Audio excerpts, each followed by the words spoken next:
we're live, according to the system. So beaming out into the big wide world and saying hello on a hump day. Evening, hump day. For those of us with a Monday to Friday life, whether it be study or work or whatevs, sliding down into the second half of the week. Surviving the start is always seems like the most challenging part. It's not really that hard, but at least I don't find it that hard. Catherine, hello. Yes, Catherine. I was also pretty happy when I was looking for themes for tonight and looking up, did anything of note happen on September the 9th? And lo and behold, it's the date of the first recorded computer bug, which was a moth, which was stuck in the relay of a computer. And it became a joke among the engineers. The guy had to write up a report of what was wrong with the computer, and he said, first actual bug found, and taped the moth to the report. Because engineers had called problems in systems a bug for a long time. Some people mistakenly think that story about the computer bug means the term was invented for computers, and it wasn't. Hi, diddly ho, neighborino. Annette, how are you this fine evening?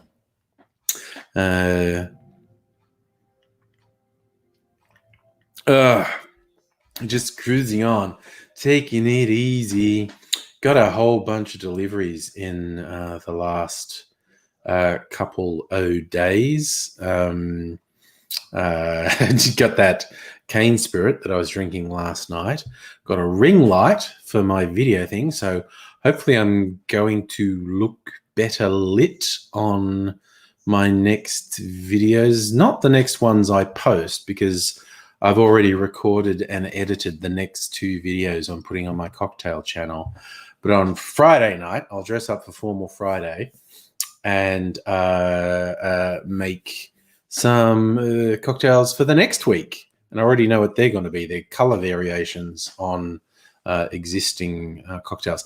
Yes, Catherine, engineers had, in fact, or they didn't say computer bugs, but they just a problem in machinery, a problem in a system was referred to as a bug. If something went wrong with a machine, engineers would say there was a bug in it, which is why the engineer who found the moth in the Harvard computer was somewhat tickled to be able to report first case of an actual bug found in a computer system. It has led a lot of people to erroneously believe the term was invented for computers, and it wasn't. Who knows why people called it a bug, but they did, and lost in the mists of time. There's probably theories. There's always theories.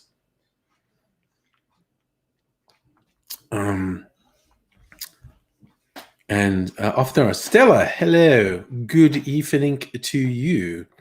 Yes, I was doing all the things I got delivered. So I got a ring light, and I got, what else did I get? Sheets, that's right. So it's not all booze that I buy in lockdown. I bought some sheets for summer, some new sheets for summer. Still got flannelette sheets on the bed at the moment because the evenings are still pretty cool. But when it warms up, I got some new sheets for summer because I thought, why not? And I also bought some glasses from the same online homeware shop. Some round rocks glasses. I had like these square rocks glasses, which I quite like. But I decided I wanted some round ones as well. They're pretty cool looking round ones. Oh, and I've just been by myself so many prezzies. So I got sheets, glasses, a ring light, the cane spirit, And the other booze I ordered arrived today, which is an actual white rum. So I think a bit later, I'm going to do a direct comparison. This one that they couldn't call rum because they didn't age it. I think you have to, traditionally you have to age rum for at least a year to call it rum. And most rums are actually aged longer than that. Actually, I don't know if most is the right answer there. Many rums are aged longer than that.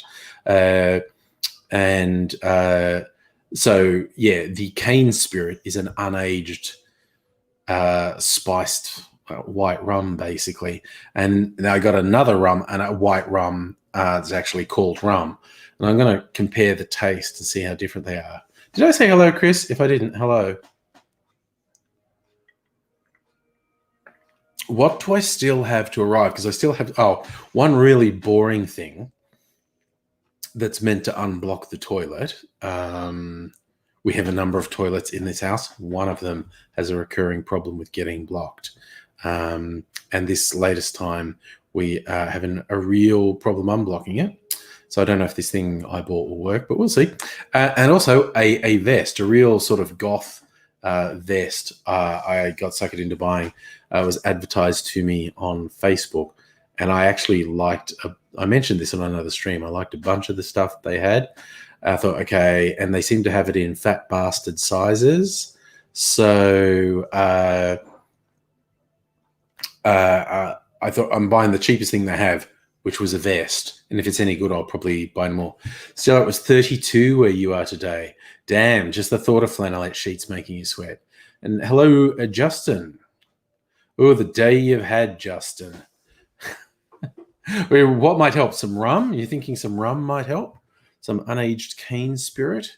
Something like that? Oh, yeah, Chris, that's the first thing I have to go to if I'm thinking of getting clothes. It's like, oh, I wonder if they sell these in fat bastard size. Otherwise, there's no point me looking.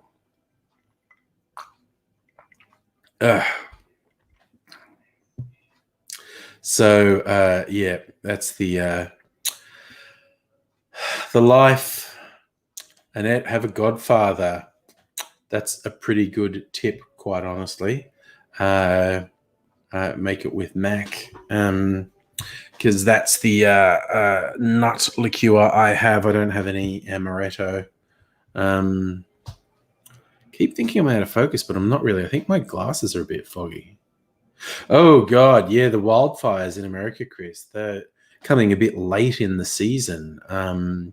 They are quite intense, those wildfires. Oh, my God, I notice the crazy paranoid right-wing Trump QAnon fuckwits are saying Antifa has been lighting the fires.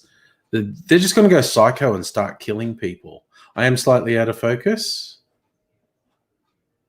Yes, Catherine, sometimes big size is smaller than you think, which is why I just bought the cheapest thing that was on this site. And if it's the right size, I'll get more. Did I say hello, Megaleech? Hello. All right, I'm going to try and adjust my focus. It's fucking webcam. Always the controls. Come on, launch, you stupid fuck. Oh, God, now it's just really going to fuck with me.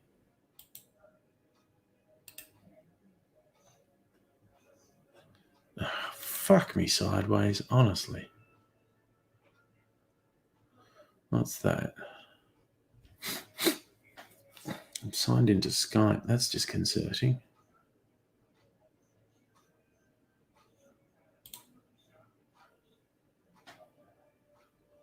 Ugh. Jesus Christ. Chris, you've had one friend evacuated, another one ready, half metros ready to be evacuated. Yeah, and the Trumpers do seem to want to, they really are seemingly excited. This thing's not even fucking launching today. I swear to God, this fucking webcam.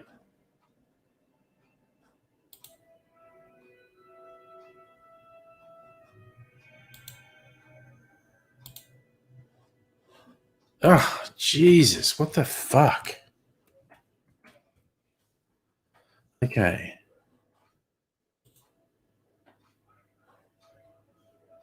Oh, go fuck yourself. Honestly. I think I'm going to adjust this again.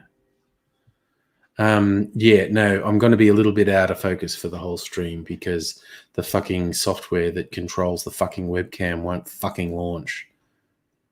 Jesus.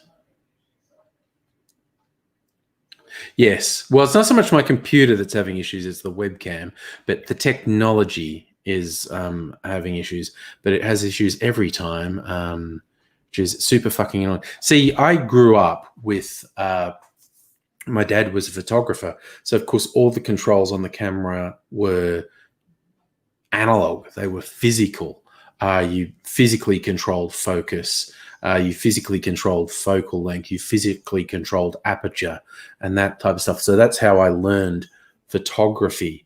And even with digital cameras, you know, they do tend to do auto exposure and whatnot, but you can override it. You can do it manually and whatnot. But this fucking thing, all its controls are software, and it's just like, Jesus fuck, it's so annoying. I mean, it was a big step up from the last webcam I had. It's just got this really super fucking annoying tendency to just the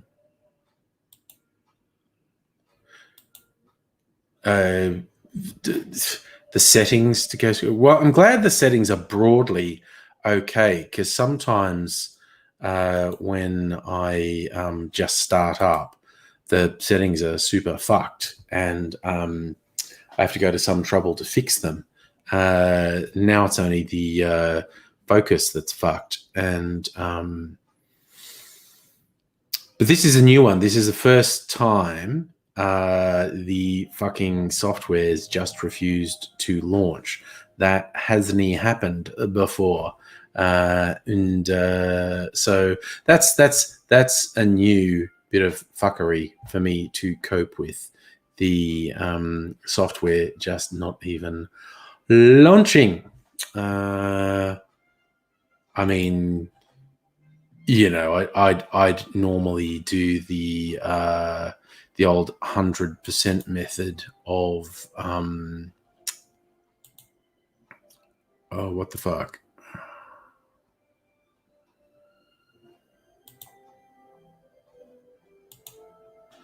Okay, what the fuck.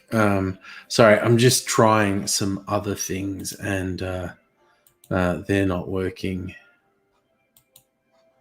either.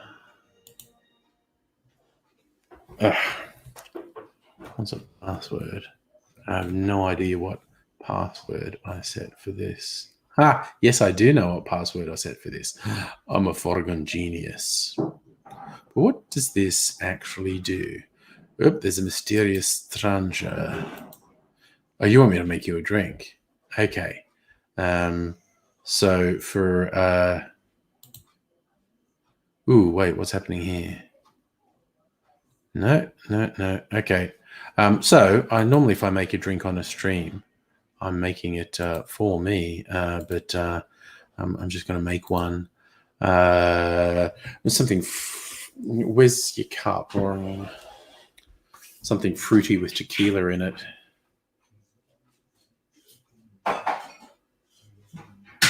Something fruity, but also extra strong. Because I need it. You need it. Give me the little jigger that's there. The silver one. Yep. I'm just old-fashioned and like to know how much is going in. I'm not one of these crazy millennial kids or Zoomers with bloody free pouring. Well, I did say extra strong. Yeah. I'm just going to put some ice in for you.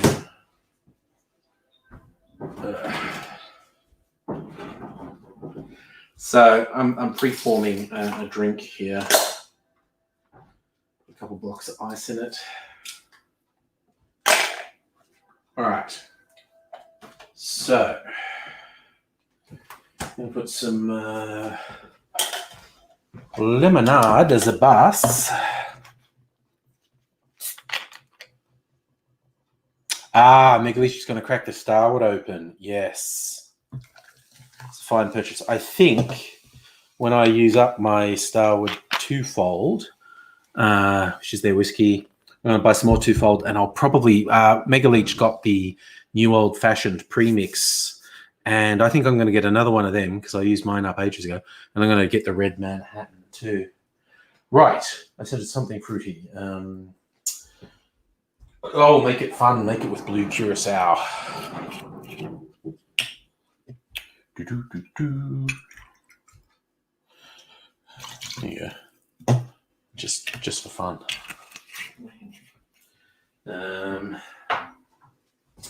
And this one. And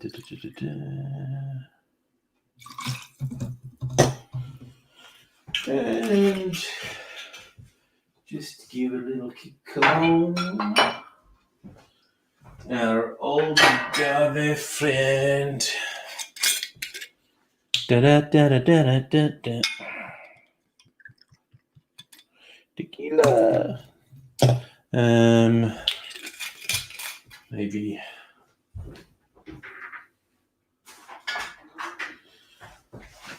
Top it off with a bit more lemonade.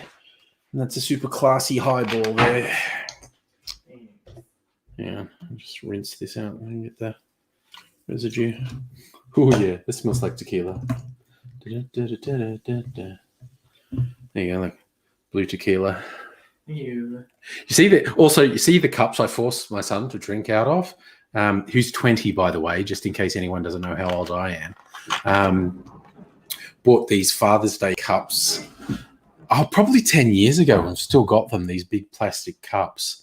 And sort of somewhat tongue-in-cheek when he asks me to make him a drink, I always make it in one of the ones that I love my dad. Ooh, Annette, you saw violet-coloured applewood gin at a local bottler. Should you get it? That sounds really interesting. Yes, Annette, free pouring. A year with a bottle of Southern Comfort and a jumbo Macca's cup, Hyde Park, 1987. Yep.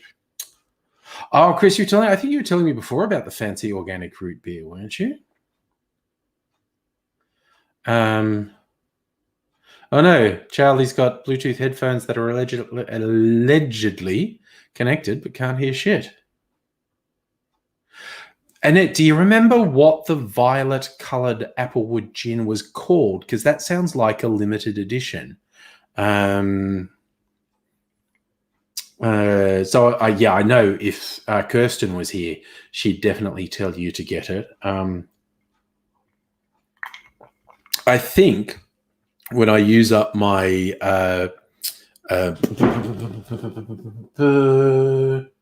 Okar Gold, I was trying to remember the name of it.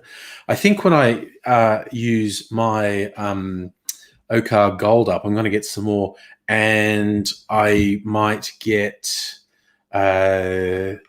Applewood's Coral Gin, because I say it's a slightly salty taste. By violet, if it was actually pink, it's coral.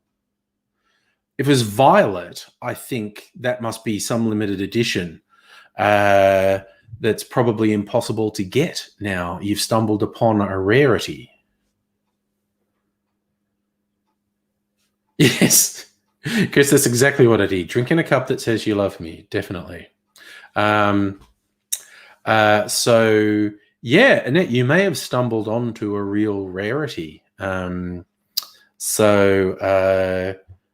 that's not in their current oeuvre, and they do regularly do limited editions. Like I got the Finger Lime Gin. The one they did before that, which disappeared really quickly, was called Kwandong. So yeah, maybe they did a violet one sometime in the past, and you have stumbled upon a rarity from the sounds of it.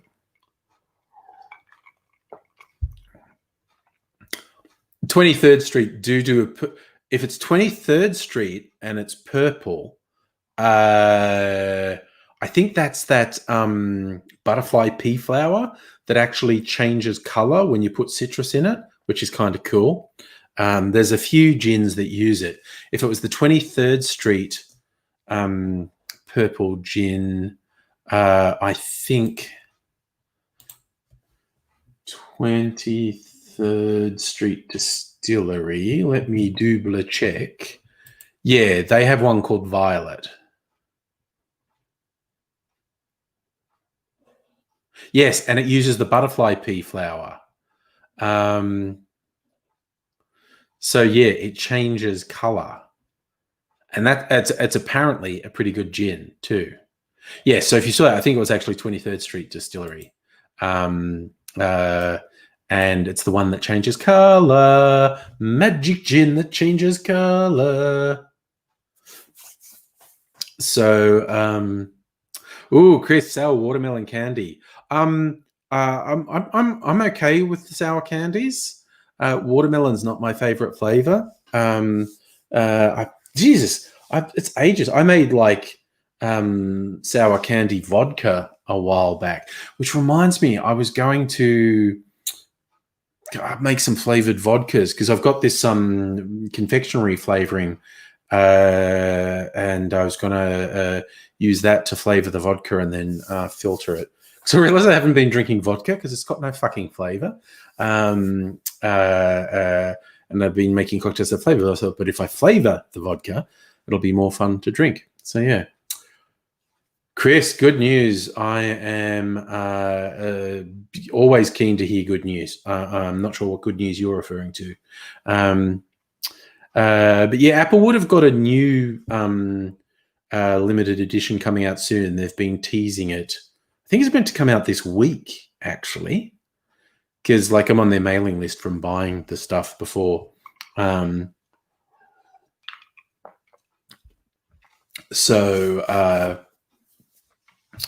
the one thing I remember, actually, I don't know when you bought your Apple Watch, it took longer than I expected. Like, I don't hold it against anyone at the moment with the ridiculousness of COVID and holdups everywhere. But I think it took about 3 weeks for the fucking Applewood to get from Adelaide to Melbourne, which is ridiculous. But it's not Applewood's fault. Yeah, Charlie still can't hear. Technical problems. Oh, Chris, you were looking into visiting New Zealand. They don't require a visa for US citizens. Nice. Absolutely worth the visit once the US is no longer a plague pit, and New Zealand will let you into the country. Which is probably going to be post-vaccine, in all honesty. Yeah, Chris, I didn't keep real tabs on it, but it was 2-3 weeks. It got to the point where I actually emailed them and said, not an actual complaint, but it's. I just want to check because it's a limited edition. I want to make sure it's actually coming. It's taking long. I was prepared for it to take a while, but it's taking even longer than I thought. And they're really good and really responsive. And they were no, and by coincidence, they checked and they were able to verify by the time I bothered to check. My order was actually in Melbourne, and it arrived a couple of days after I asked. So I think it was about 3 weeks all up, which was wild. It's funny. Twice I've ordered stuff from local distillers who use this local courier rather than Australia Post. And it got here the next business day. Like, seriously, one of them I ordered on a Friday night live stream. So sometime just before midnight on Friday, I ordered it. It arrived on Monday. And the other one, yeah, I ordered one day in the middle of the week and it arrived the next day. So this particular delivery service, local in Melbourne, is fucking next business day delivery is pretty good.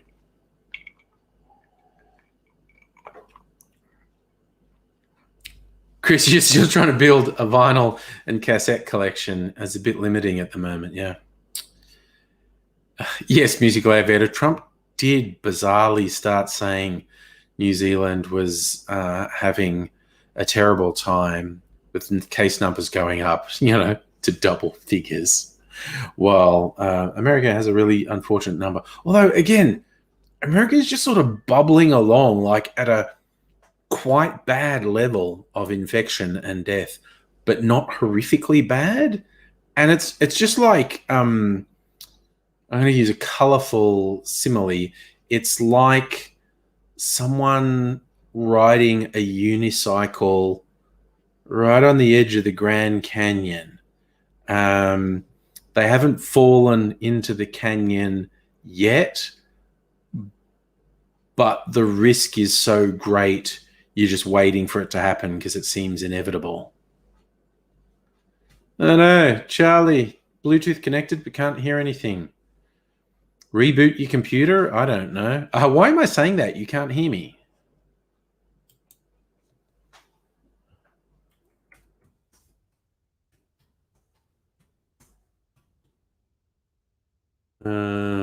Computer, Charlie. 2 typos in that tiny sentence. That one's spelt so badly, autocorrect can't come up with anything.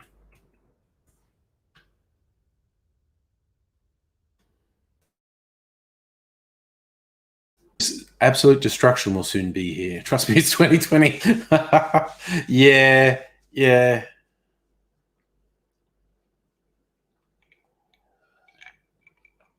It just doesn't look good. And particularly with the Northern Hemisphere generally going into winter, when even just the normal flu season's going to kick in. And that always takes a pretty significant toll. And the thing is, the instant where things get really bad is where the health systems are overstrained. This is what happened in Italy, and it's what happened in New York, and they both clamped down and got it somewhat under control. But yeah, the thought of this not controlled pandemic cruising into winter and crashing into the regular flu season and them just compounding. And it's just basically when the medical system gets overloaded, shit hits the fan really hard. Death rates go up really sharply. People are dying of stuff unrelated to COVID because they can't get treatment because the health system's overloaded. So I just really worry the next 6 months are going to be a really bad time. Fucking, as the saying goes, getting mighty sick of living through an event of historical significance. Well, that is the point, Chris. In America, you need the money to have a decent health system. Oh, Charlie, you're on your phone.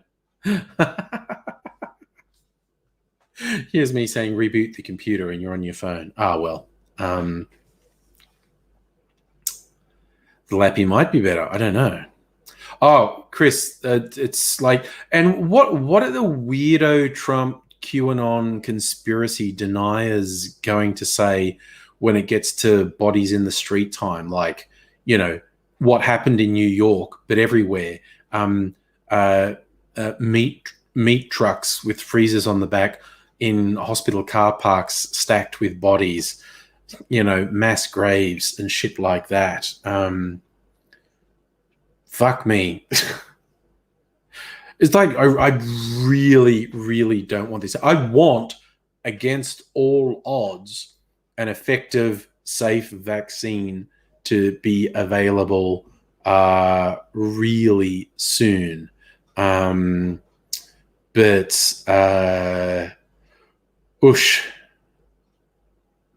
I wonder what the disaster planning in the US. This is okay because I work in cybersecurity at the moment, right? And I've been looking at disaster recovery and whatnot, and no one ever takes it seriously. No one ever envisages a total loss. No one's planning, no one's business, economic, political planning 2 years ago had the factor, oh, what if we get a global pandemic that fucks everything? What'll we do then? A lot of countries around the world do actually have pandemic plans, and Australia kind of has a pandemic plan, but no one seriously had in their planning, in their strategic, economic, political planning, no one had a real consideration for what if there's a global pandemic that fucks everything? Because people are really bad at estimating risk. They tend to overestimate the impact of small things and be really incapable of conceiving of total loss events. And like the global financial crisis, the damage that caused, no one's economic modeling had, oh, what if the whole international financial system has a fucking meltdown? What do we do then? Yes, Stella, there was a hiccup today with the Oxford vaccine, and it might just be a hiccup. For those who missed it, one of the more promising vaccines being developed by Oxford University, they've had to suspend it, and then they're being very tight-lipped about it, but it's from an unexpected illness. Basically, someone in the study has had... Well, it's not even necessarily an adverse reaction to the vaccine, but it was an unexpected illness. From the sounds of it, it's serious. And from the sounds of it, there's a quite reasonable likelihood it is a reaction to the vaccine. But they need to suspend while they really investigate what caused this. And this is why you do tests, because the first test, does it work? Does it do what we want? Does it seem to provoke an immune response, which is what we want? That's the absolute base level. That's like your level 0, level 1 tests. And they're now fast tracking to the level 3 tests, which is on humans. And you need a lot of people. And the Oxford one apparently has 50,000 people testing it. And you're testing for two things: that it works in the wild, that it seems to provide protection against the thing you're vaccinating against, and you're minimizing the chance of an adverse reaction. Because and by adverse reaction, these tend to be up to and including death when you're testing a drug. 1 in 100,000 would be a very bad death rate. You'd be like, oh, that's not good, is it? I mean, obviously, it's a much lower death rate than COVID, so maybe they'd accept it. I don't know. But that's why you got to test it on a whole bunch of people to see what's going to happen.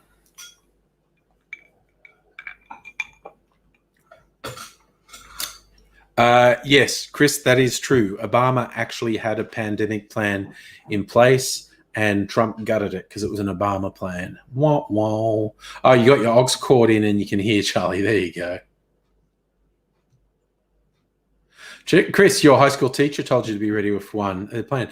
I was always envisioning it because, if you look over the last 20 years, every time there was a significant disease outbreak, SARS, MERS, swine flu, all these, the medical people, the epidemiologists in particular, freaked out because they've been going, we are on a ticking time bomb. If we get a disease as deadly as the 1918 flu in the modern world with fast travel, the 1918 flu killed fuck knows how many people. 50 million, 100 million, who knows? Because it's impossible to be sure. But if we get one that transmits that easily and has that mortality rate, but with the speed of travel around the world now, because no one was fucking traveling around the world in 1918, it's just like we're fucked. So every time a virulent disease came out, epidemiologists freak out. They go, oh, fuck it, is this the big one? Fucker. And they put this huge effort into stopping the disease, and they kept succeeding. And so you kept getting fucked with going, nothing happened, what are you worried about? And it's like, dude, they know what they're doing. When they get the indicators of a pandemic, they go into fucking high gear because Jesus, they know how ugly it's going to be. And here we are.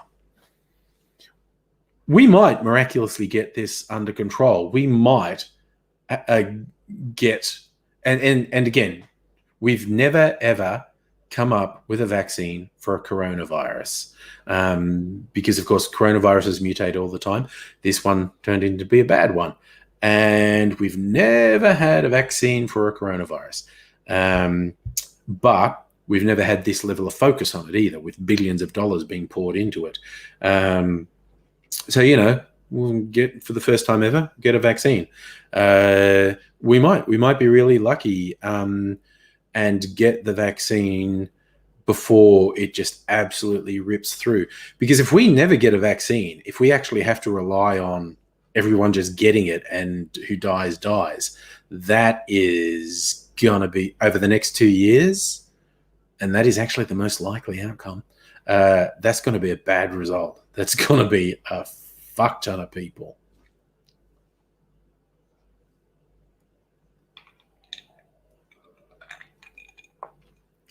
So yes, it's I see what you're doing there, Megaleech. If there was a 1 in 100,000 adverse reaction, as in fatality from a vaccine in the US, that'd be over 3,000 people, and worldwide it'd be over 75,000 people, which is a lot of people, but a lot less than COVID-19 is going to kill if we don't stop it. Yep, I don't know. It's just because I feel like since we realized, like, what is it, March, April, we realized this is fucking serious. I mean, most people realized in January, but it really got brought home. And that's the AIDSy man.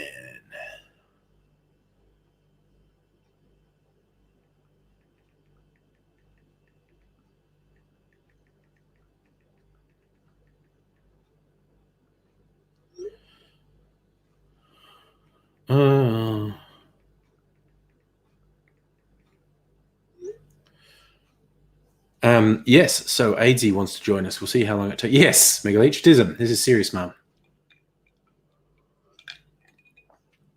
Yeah, well, if 1 in 100,000 people were killed because of an adverse reaction to the vaccine, that's much better than seriously, if this shit gets out of control, the ultimate fatality rate will be minimum between 2 to 5 people per 100. So it's 1,000 times better. Annette, AIDSy is going to make a big effort to join us. It's just a question of how long he actually takes. Could be here in 5 minutes. It might be half an hour from now, but I think it's safe to say he's going to be here. He eventually, in the end. So we shall see what happens in AIDSy world, and have a jolly old time. So that's something for all the boys and girls to look forward to. And we can go from a cheerier topic from the impending doom of COVID. Yeah, dude, that's not how it works. No,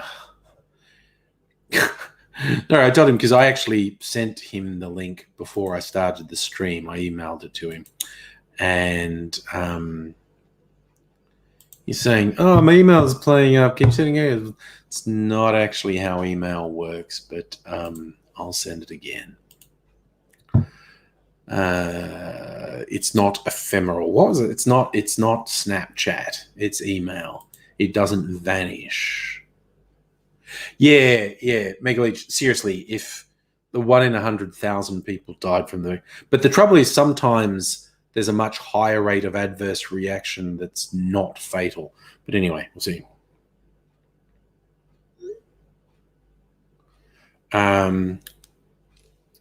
Yeah, no, we'll go from the cheery topic of impending global doom to AIDS's medical misadventures, um, and weird bodily functions. It's the sort of stuff he likes to talk about.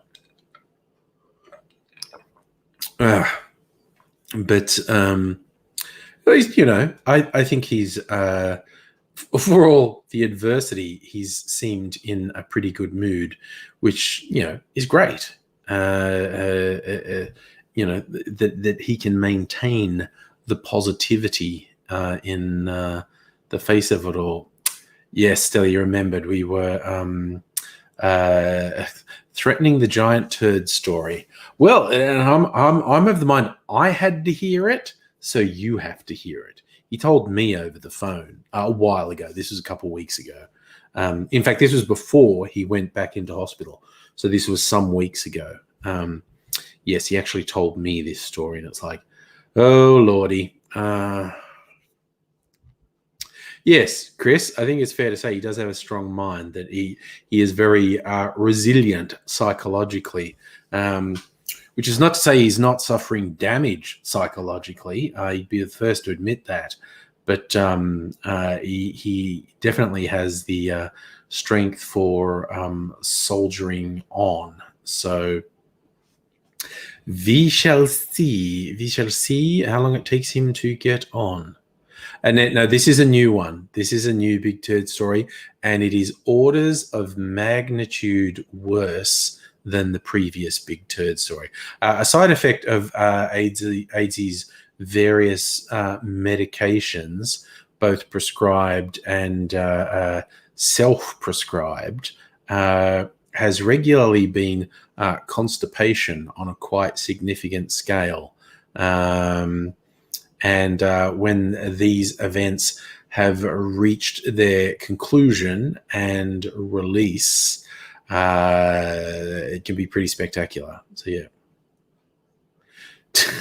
Did the turd team company while he slept on the floor? Does have googly eyes? Yep. No one know, but, I wouldn't be surprised if another time that did happen. But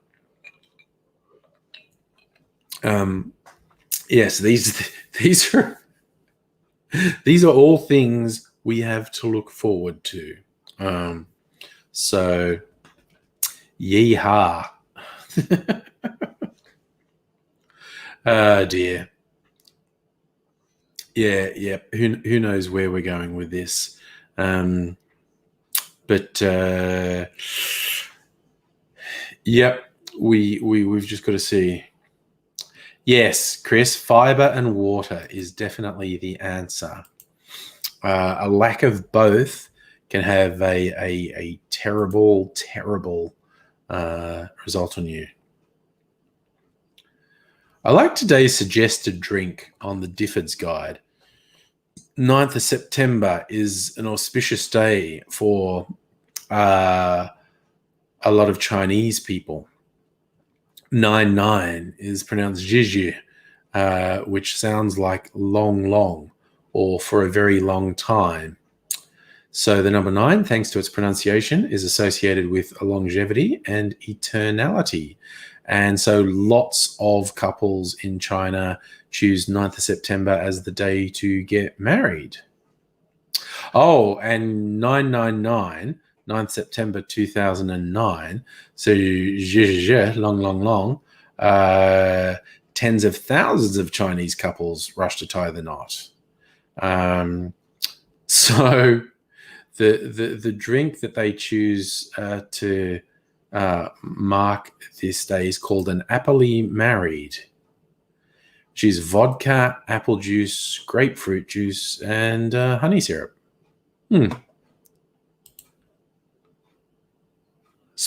Yes, AIDS's story will be sponsored by Metamucil. There you go. The power of suggestion, Charlie. It makes you remember you had to give Ludo his worm tablet. There you go. Chris, there was a Seinfeld episode where Kramer can't poop. I don't think I remember that. I watched a lot of Seinfeld, but I didn't watch it religiously. That sounds vaguely familiar, but I can't really place that episode. which is hardly the end of the world. Like, you know, those fucking the really quite lame stand-up bits that were in some or a lot of episodes of Seinfeld. Those were his actual jokes. Like, I saw he was on some like talk shows in the 90s, and he would tell the same jokes on these talk shows. It's like, oh my God. Catherine went at Beijing Olympics on 888, and 8 was a lucky number in Chinese culture. I believe you are correct, actually.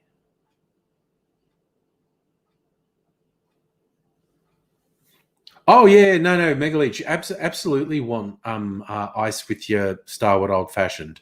I should have specified that. Um, but yes, to enjoy the old fashioned to its fullest, rocks glass with ice.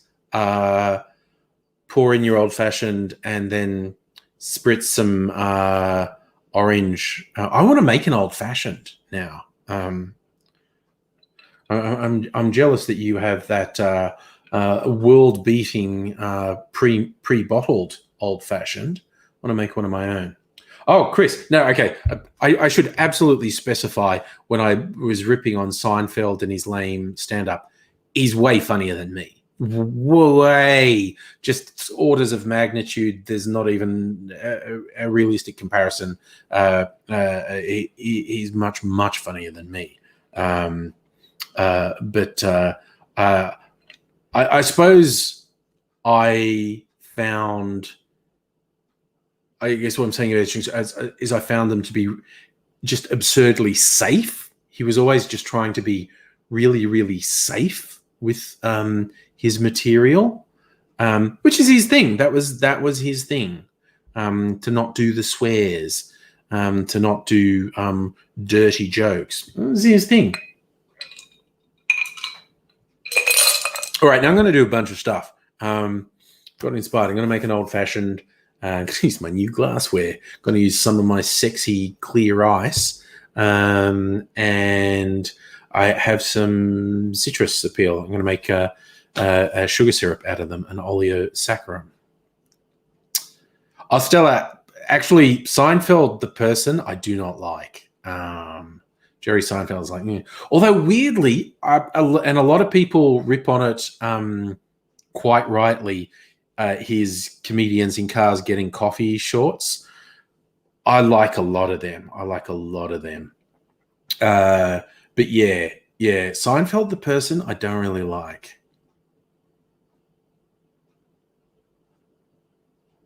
Oh yeah, no, but Chris, it was definitely part of the whole NBC thing.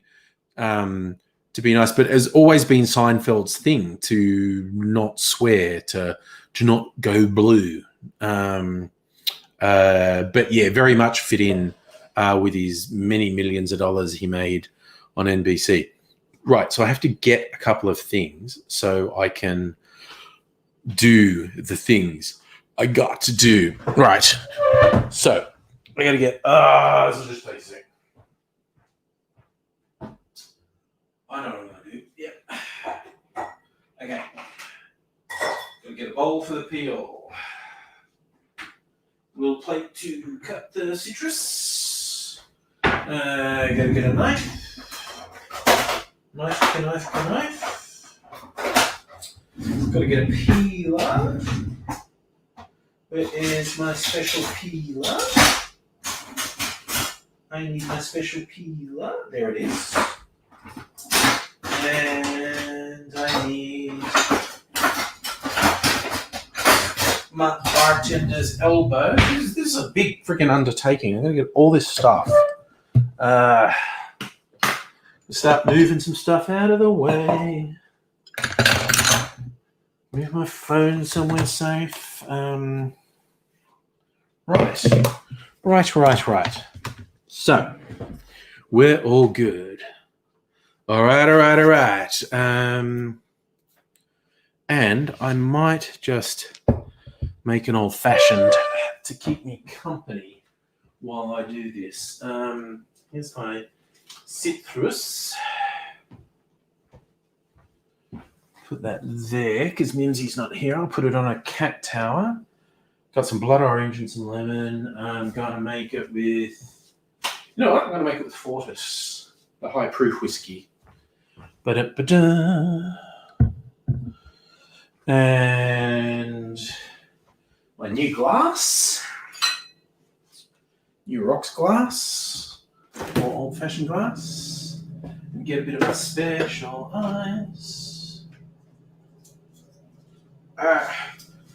It's stuck.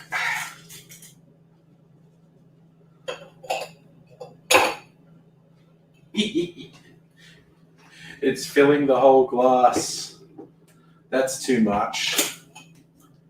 I need a smaller bit of ice. That's a bit more like it. It's pretty funny. The other one filled the whole glass. Probably only get about 10 mils of drink in it. Do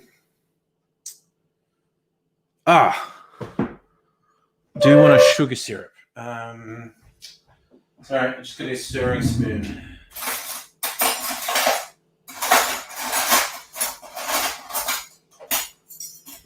It's a good stirring spoon. And the sugar syrup. The ist my sugar syrup. There it is. Demerara sugar syrup. This is a big fucking undertaking. Okay.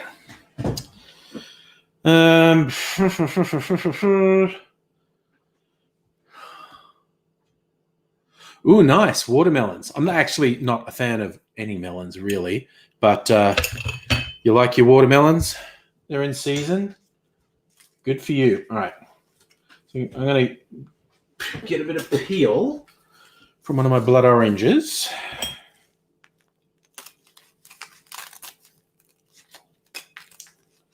Great. Jeez, cheap, shitty knife.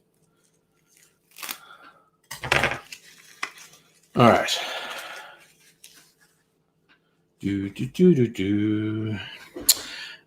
Right, okay. Mix the old-fashioned. The old-fashioned cocktail. Let me do my standard trivia spiel. Originally, like in the 1800s, when someone asked for a cocktail, this is what they meant.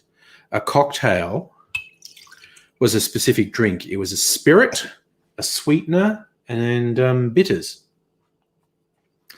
And that was it. And it wasn't always whiskey. Sometimes it was brandy, and sometimes it was rum. So when someone asked for a cocktail, they were like the house spirit, sugar, and bitters. Speaking of bitters, I'll just use Angostura. Go with the classics.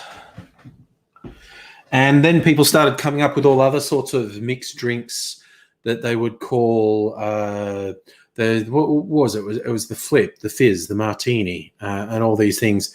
And then someone started calling all mixed drinks cocktails. So people started saying, I want a cocktail, but do it the old-fashioned style. And that's how this drink became known as the old-fashioned. Stella's growing watermelons. Nice. And here's Zadesy. Hey, buddy boy. Hello to you. You I find am honored to be coming to you from a different angle. You are a bit, aren't you? And the hair's got a bit mad scientist, which I'm quite a fan of.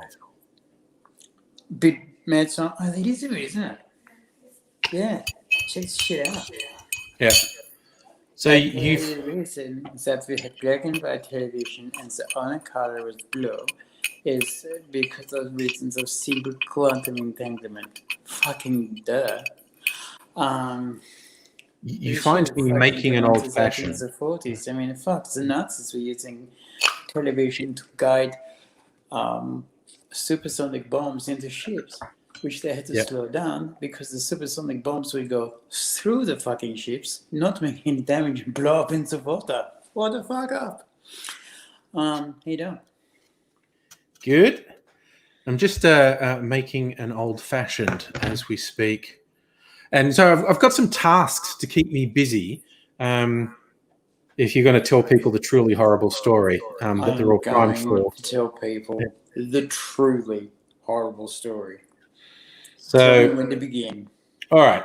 Well, this is how I'm going to be able to face it myself. I just made my old-fashioned. Fuck, that looks good, man. Yeah. So used Starwood's Fortis whiskey, their 100 proof whiskey. Sugar syrup, which I made myself with brown sugar and citrus. So it's actually an oleosaccharum. There's only one man in the And world that can make Maxwell House coffee taste decent, and it's the guy that just gave me this. nice. Oh, only good thing that happened to me Some today. bitters. So, Fuck, that looks good, man. How's it taste? and you spritz the orange all around it, because then you just get a big nose full of orange when you. And Oh a man! shit fuck load of alcohol when you drink it. Just 2 shots of 100 proof whiskey. That's all right. Oh my god, that's good. I do that when I'm going for a piss. I Yeah. slam. Sometimes I think 2 shots of 100 proof whiskey not enough. Yeah. I just go, just fucking rack up 4 of those, and a garbage bin, so that the lining of my stomach when it comes out you catch it all. can be caught and can be put back in with staples, because that's all they're going to use. So I'm just going to peel some citrus while you regale the folks. I kind of warned them that I think it was your medication. I'm just going to that do a dodgy. I'm just going to do a dodgy little fucking look at the chat, look at the comments. Okay, so there's heaps of people in town, right? Yeah. Get out of there. Okay.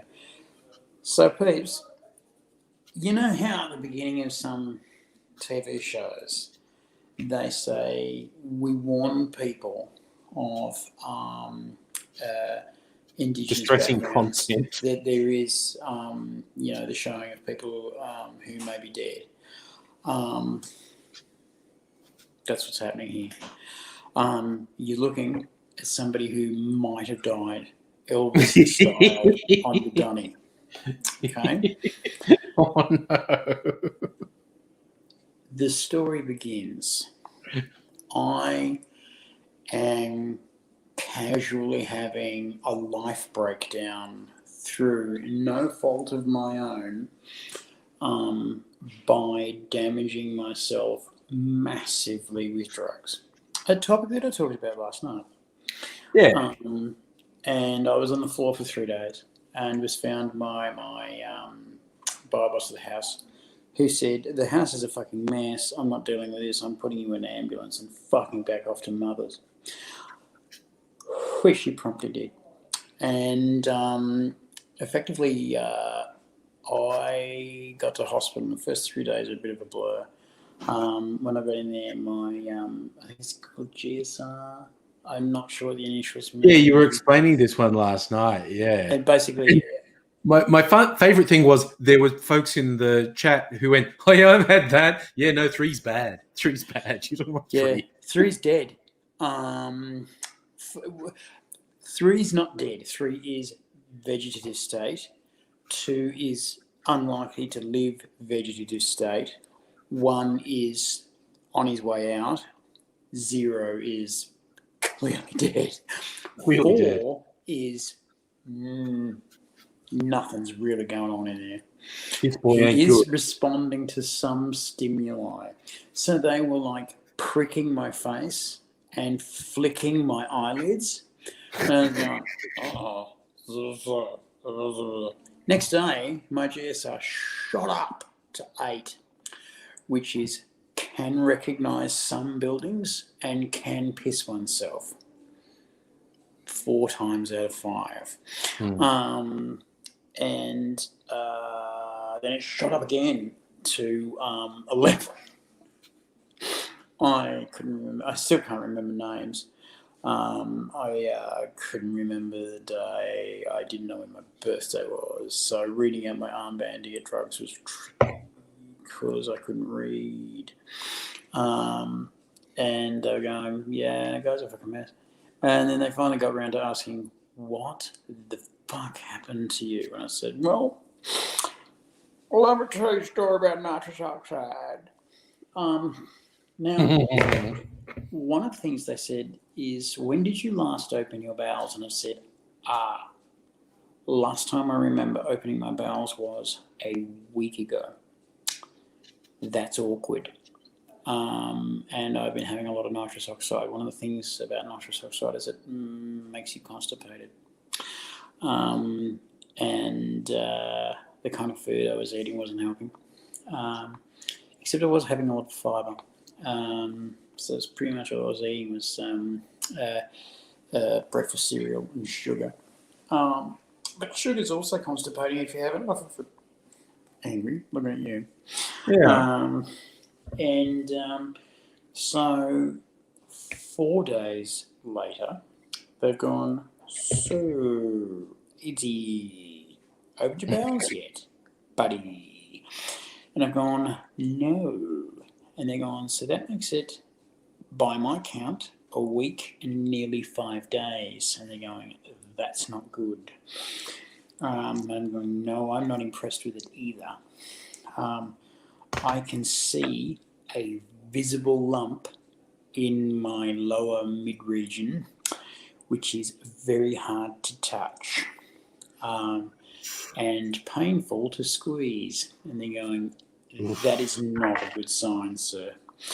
And they're going, we have a few options. We will give you some Coloxal. I've gone, lots would be good. Coloxal's fantastic. It's a lentil-shaped, you can get over the counter, a lentil-shaped, big fibre, stool softening laxative. If you're feeling a bit gritty down there, get some Coloxal into you, and you'll clean right out. It's really good. This live stream sponsored by Coloxal. Blocked up, get the Coloxal up here. Sorry, I just thought podcasters always doing ad reads. We might as well be sponsored by Coloxal at this point. We might as well be. In fact, I would like to be sponsored by Coloxal because I would invent a new shit joke every fucking week. I'd be so impressed. Every night, if we had to do this show every night, sponsored by Coloxal, I'd be fucking inventing new shit jokes every day. I'd be inventing jokes like, oh, what's wrong with you? I haven't had a dump in a month. Coloxal will help you. How can a lentil-shaped pill help me? You'd be surprised. Take 2, maybe even 3 of these. And next day, the guy jazzercises in with his jazzercise tape. Bang, come on, office, let's go. Come on. It's like, you're in accounts. I know, but today I'm feeling like the world has fallen out of my ass. Boom. So, that's sponsored that. That's sponsored that. I'm writing a letter to Coloxal Corporate. Do it. They've got to get on this. The other one that you write a letter to is it's not Lucozade. It's I call it. You can get over the counter as Galaxo-Lucamide. Oh, I'll find out the name. I'll find out the actual name, and I'll tell you tomorrow. It's a syrupy. Laxative, also a stool softener. You'll hear the word stool softener a lot in this story. It's important. It's a big part of the story. And you'll hear the word moisture. The word moisture a lot too. And effectively, they've given me a lot of that. Okay, I'm just impressed with the length of this peel I just made. I'm impressed with the length of that peel. You know what I'm impressed with? Yeah. The length of that peel is still not the size of what we're going to talk about. Nice segue. Foreshadowing. So this is day week and 5. And they're going, any luck? And I'm going, no. And they've gone, we've got like a couple of options left. And they're not great. And I've gone, what are we talking? And they've gone, well, Now, one of the best things to do if you're constipated is you drink a lot of water, eat some veggies, and exercise. I'm serious. I'm not for anyone. There's a couple of coloxal as well. Is drink a lot of water, exercise. What I often do is I go down to the chemist every morning. So what I'll do is I'll get up, drink a cup of coffee, and I have a big glass of water with cheap Barocca in it. There's a cheap form of Barocca. You know how the two big supermarkets have got their own picture brand products? Yeah. It's the picture brand product of Barocca. Barocca.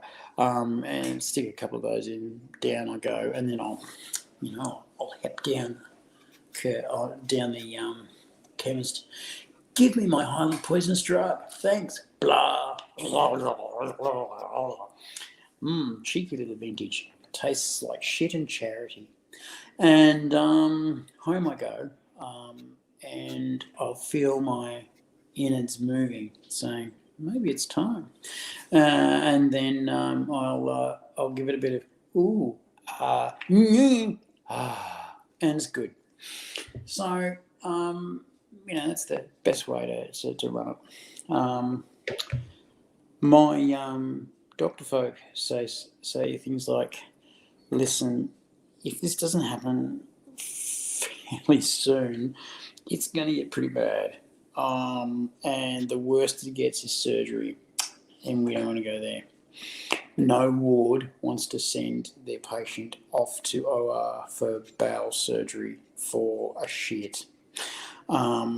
It's considered poor form by the ward, so we kind of do anything we can to make that not happen. Anything we can. It isn't always nice. Our last resort is we stick a pipe up you, and I'm going, oh, and through the compacted mass, and I'm going, oh, and at the other end is 3 litres of saline water, which is under pressure. the turbo enema. It is. I've seen a guy have it. It blew my mind. And what they do is they squeeze the bowl. The 3 litres empties in half a second. Oh, no. It's in half a second.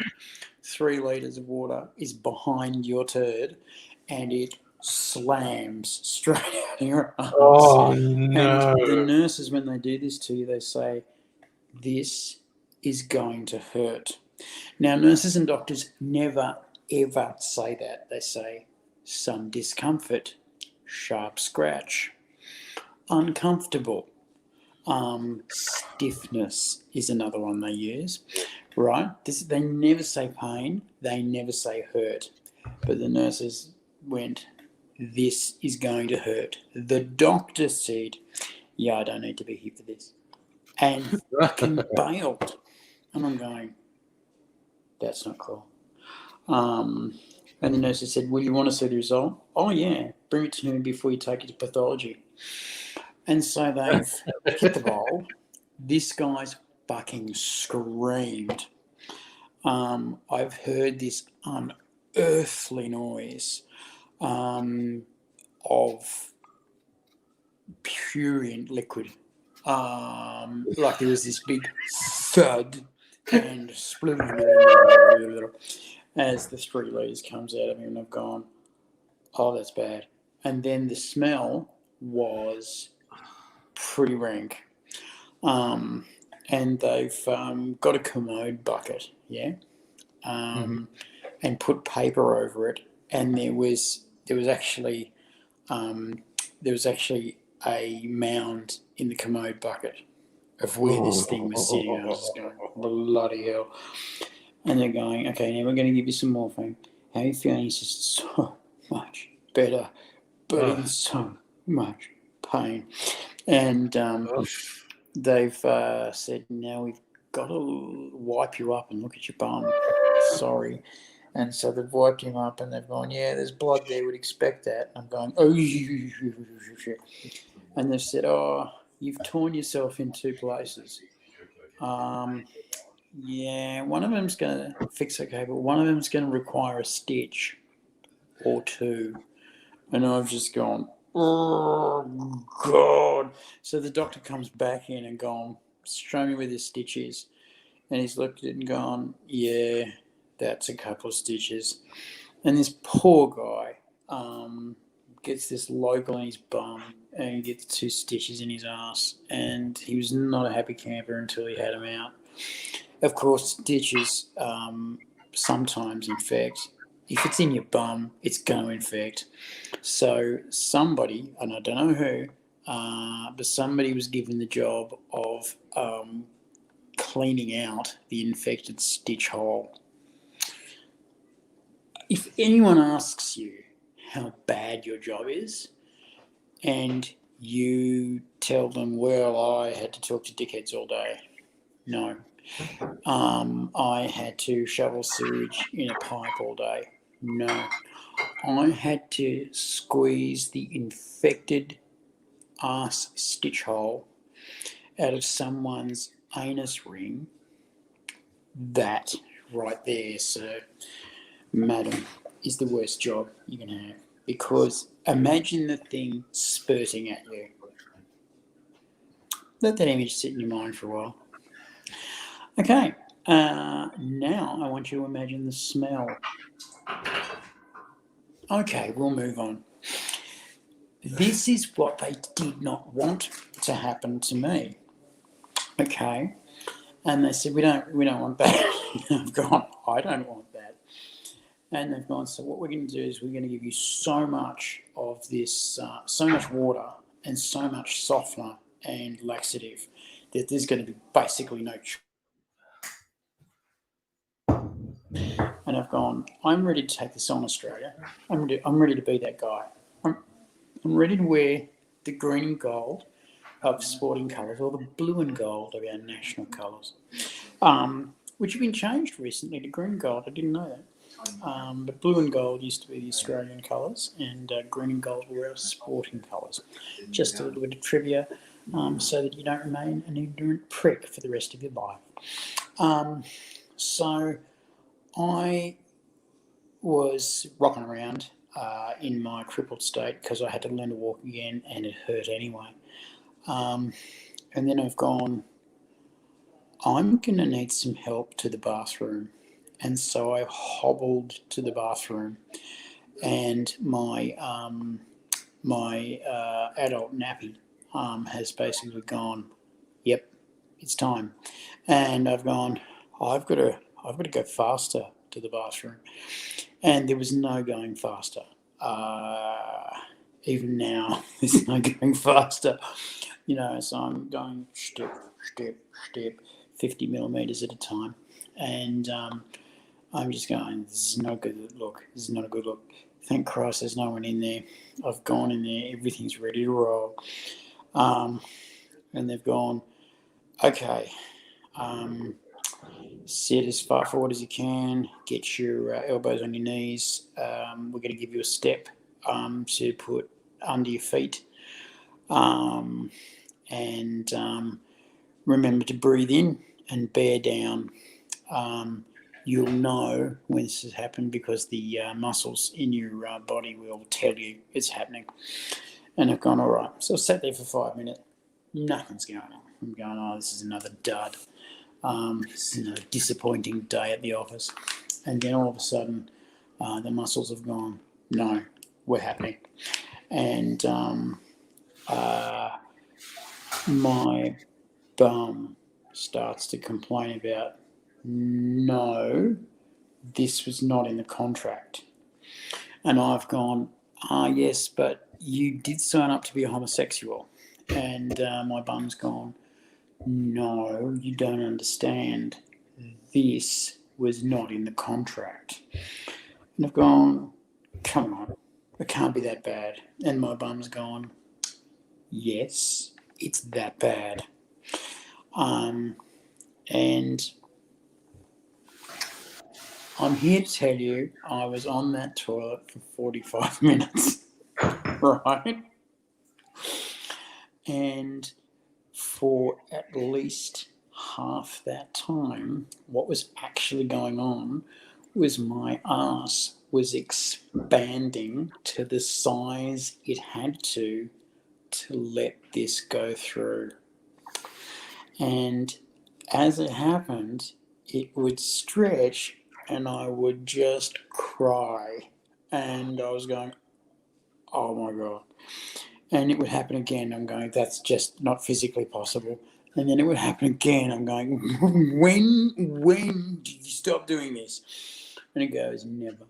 And it would happen again and again. And this is like first half an hour, my ass is getting bigger. And I'm going, I'm never going to be well again. And then finally, I feel the real pain. Things start to roll, and I'm just going, oh, that's not right. I can't do this. I'm aborting the mission. I'm out of here. Press the red button, and I found that they glued the cover shut. I was going on that ICBM. I was going to the target, and I'm just going, no, that's not right. And about 15 minutes in, I started literally screaming. Oh, no. Every time my muscles were contracted, I was screaming. I was grunting and screaming at the same time. And I was just going, this is not right. This is just not right. And I was just in a kind of focused agony that no one needs to be in. Drink water, eat your veggies. And I was just every time. And what really, really, really pained me was about, I'm going to say half an hour in, a little further, maybe 35, maybe 40 minutes. I realised the bloody thing hadn't moved at all. What was actually happening is it was gathering. The storm was gathering. It was actually loading up from the back end for the big push for D-Day. And I was going, that's not right. That's not correct. That's stepping up ill-formed. And finally, my ass stretched wide enough and this bloody thing started to roll. And I'm going, oh, that's worse. That's worse. That's much, much worse. And I was really just fucking screaming. There was no pretense at making it quiet. I was just screaming my ass off because there's fucking pain. And I could actually feel it move. And it kept moving, and it kept moving, and it kept moving. And it kept moving for 15 minutes. And just thought, that's just not possible. And then finally, at the end of this 15-minute struggle between man and turd, the turd won, and it broke, and my ass contracted, and then it started again. And I just went, I just can't do this. I can't do this. I just can't do this. I've got to get the doctors to come in and give me a powerful sedative and take me off to the OR because I cannot do this. And I snuck a look down into the bowl and there was blood dripping down in there, and I thought, that's the worst sign. I don't want that. And then just as I'm thinking, push the buzzer, get the fuck out of there, right? This is not the place for me to be. Round 2 began without my say-so, without my permission.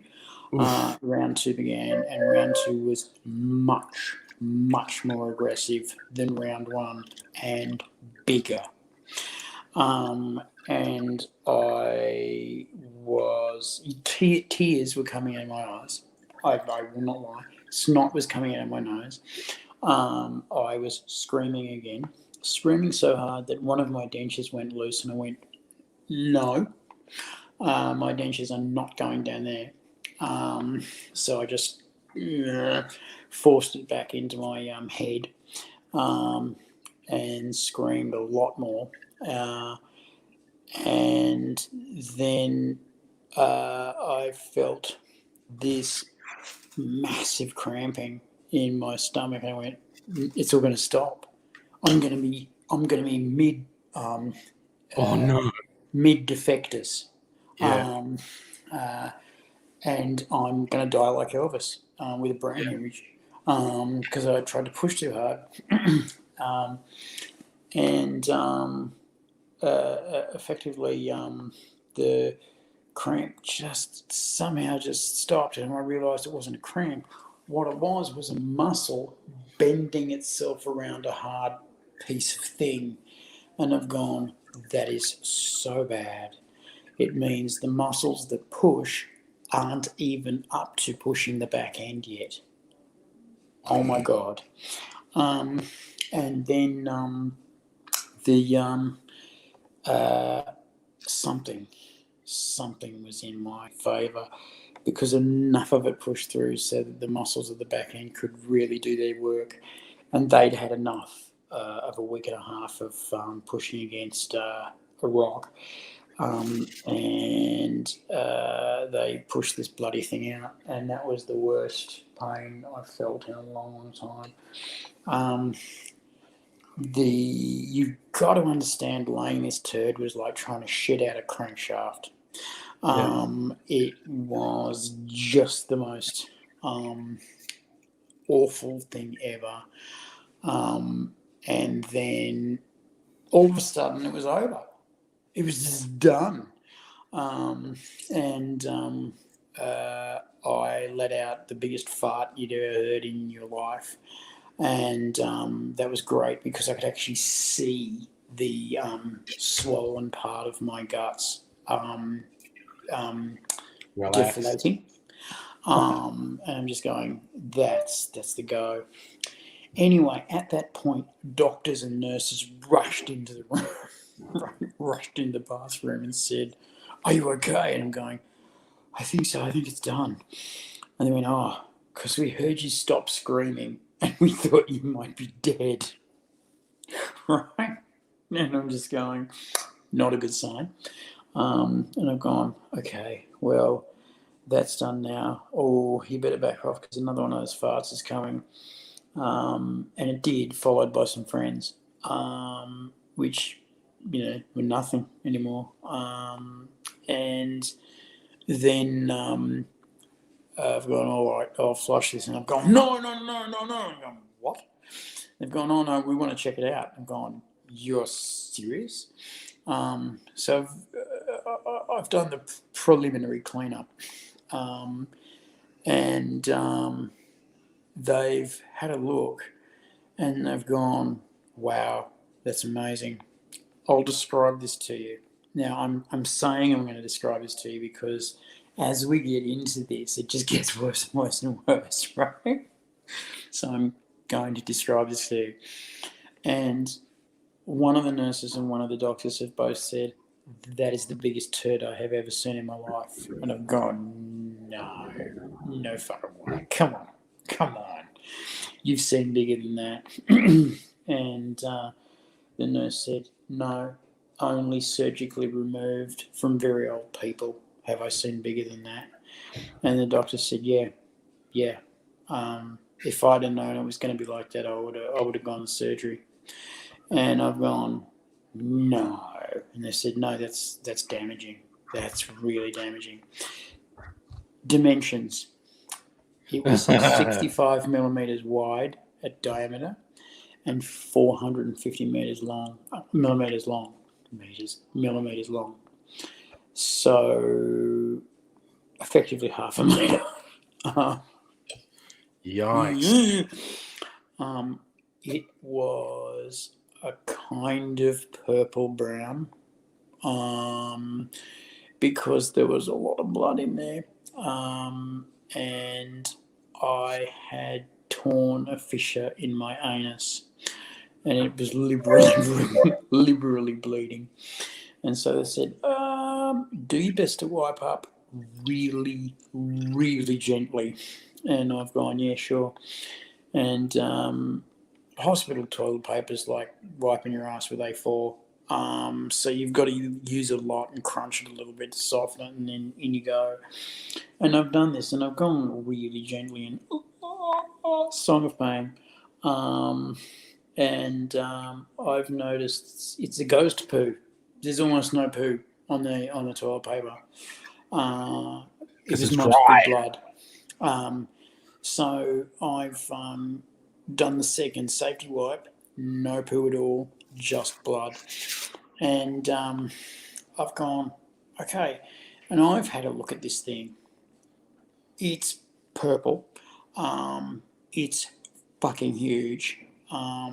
You know how really big turds make their way out of the water? You know, they go down into the bend and then they come up. You know, it's a really big one. This thing had made it almost to the top of the bowl, which is good because it would have played with my ass, and I couldn't have dealt with that. I couldn't have. No, I would have immediately done something to harm myself. Anyway, because you can't have turds that are alive and attacking you back. You just can't. Anyway, so this thing's like sitting up there, and bizarrely, it was sitting up there unsupported, right? So it's not leaning against the end of the bowl. Yeah. It's sitting up there unsupported, which means that it's very hard. And I'm looking at this thing going, Jesus, that's not nice. But feeling really good about the world because my stomach and guts are starting to move back into shape. And I'm going, that's really good. And the doctors have another look and they go, yeah, that's too much. Bizarrely at one end, right? So you've got this long. It didn't have cigar end ends, right? It just had one nasty square end, which meant I'm just going to punch out of your ass. Fuck you. I'm not going to start slowly and gently and squeeze. No, I'm just going to punch. And it was, really did. And halfway down, a little bit more than halfway down, turd, there was a ring of hemorrhoids that just gave up. They just lost it and left.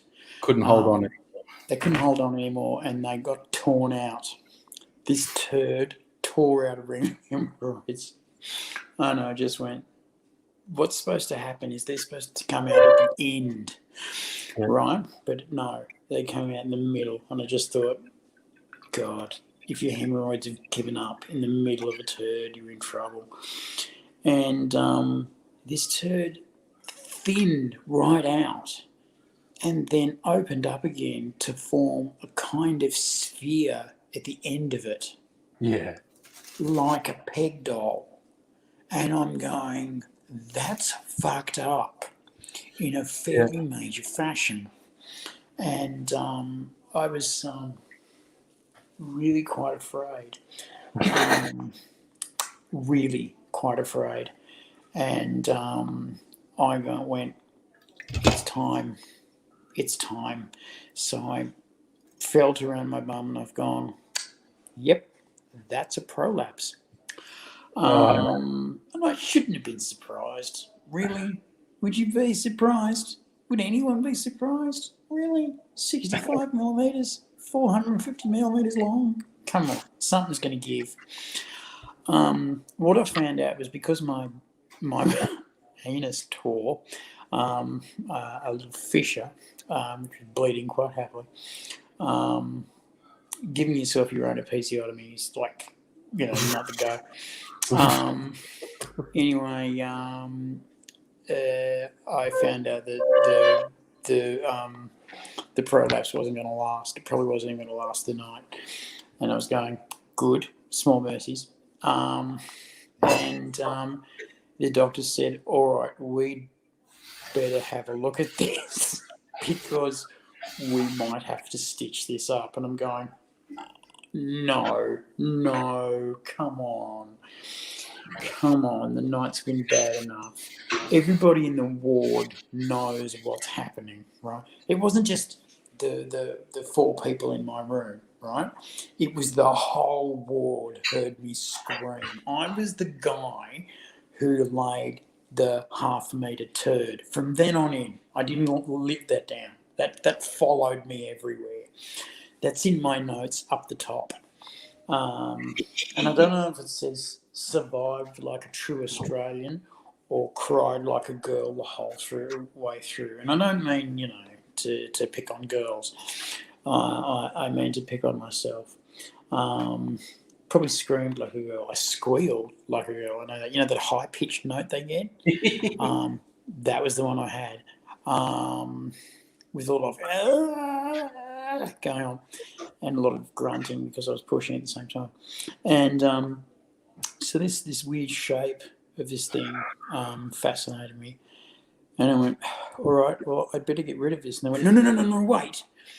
And they've come in and they've taken sample from different places and taken fucking photographs. There was like 2 nurses and 3 doctors that had their iPhones out, like getting the best angles, click, click, click. And I'm going, are you taking photographs of that turd? And they said, are you kidding? Look at this thing. Like I said, a couple of them said, this is the biggest thing ever. It's just phenomenal. Click, click, click from different angles. And not one photo, many photos. And I'm just going, come on. One thing I do know is that if I ever get anything stuck up my ass, it's coming out. I'm going to say I stuck you've up had there for big sexual things come out, pleasure, and I'm fairly confident, given the right laxatives and encouragement, that it will come out. I won't be able to push it out. You'll have to pull it, but it will come out. Anyway, so they get me to bend over and look at my ass, and they both look at this doctor and look at each other, weighing up the idea of putting a stitch or 2 in there, and they're going, is it really bad enough for a stitch? And I can hear them trying to convince each other that no, they don't have to stitch it up. And I've gone, tell you what, fellas, why don't we just dry it up, put a bit of styptic pencil on, and see how that goes? And they've gone, that's a brilliant idea. Because neither of them wanted to get in there with a suture kit. That is not where you want to go. No. Someone's ass. And then, 4 days later, cutting it out again. Yeah. No. No, all kinds of unpleasant. Yeah. No, there's lots of no going on. And so they dried it out using a special chemical. I don't know what it's called, but it's like the gel you have in nappies and pads now that holds litres of fucking urine and blood. It's spectacular, this stuff. Apparently they're using it. That watering stuff for plants, and it's in little jelly cubes. Yeah. And you put this jelly around, and you go off on holidays, and you come back and the plant's still alive. Yeah. And what that does is it releases water slowly. Well, This is the reverse process. It comes in little fibrous grains, and then it just grows as it sucks up the water, and it is spectacular. I am incontinent because of the gangrene operation. They cut a few nerves. They had to, and I wear these adult diapers, and I drive across the country and kill rival lovers. But I've never been an astronaut. Okay, too claustrophobic for that. Do you know what they do when you're an astronaut? is they get a ball that's a metre, they Yeah. zip you up in it and they leave you there for 4 hours.